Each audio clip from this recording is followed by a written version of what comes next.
Close your eyes and your breath. Feel your breath. Notice where you feel it in the body.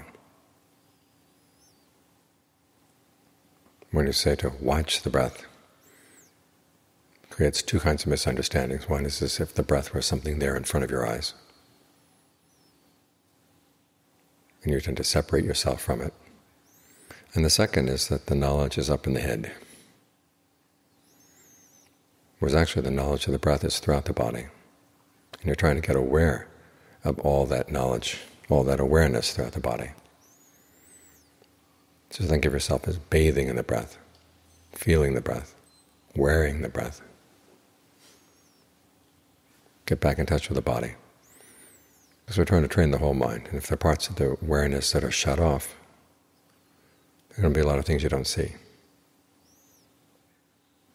Because who are we going to have checking in on our minds? Even if there was someone who could read our minds, they wouldn't be checking in all the time. And even they can't tell what it's like for us as we experience it from the inside. So we're the ones who have to establish a full body awareness so we can depend on ourselves. This is an important principle in the practice. As the Buddha said, he simply points out the way, and it's up to us to follow it, which means it's up to us to try to understand what he's saying, and then to see how it applies inside, and then to test it again and again.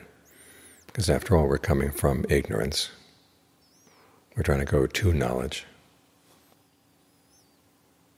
And the only way to gain knowledge in this way and overcome your ignorance is to look very carefully at what you're doing.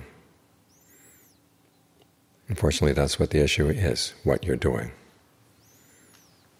When the Buddha set out the Four Noble Truths, he explained suffering as something that you do, you cling. And the cause is also something that you do. The path is something that you can do as well. We're not trying to figure out the nature of reality out there. We're trying to figure out what is it we're doing that's causing unnecessary suffering and how we can stop. That's something right here. But it involves opening up areas of the mind, opening up areas of awareness that you've kept closed for a long time. That means being very honest with yourself. Because the question is, why do you close things off? Well, there are parts of the mind that say and do things that you feel embarrassed about or you don't feel right about. You don't know how to get rid of them, so you just close them off. But that doesn't solve the problem at all, because they come out every now and then. And so the best thing to do is to have a whole body awareness, a whole mind awareness, and make the awareness solid enough so that whatever comes up, you can deal with it. You don't feel threatened, you don't feel that it's going to overturn you because your foundation is solid. So this is the important principle in the practice, learning how to depend on yourself. Make yourself the sort of reliable person that the Buddha was looking for in a student. When he said, bring me someone who's honest and no deceiver, someone who's observant. You can make yourself honest, you can make yourself observant.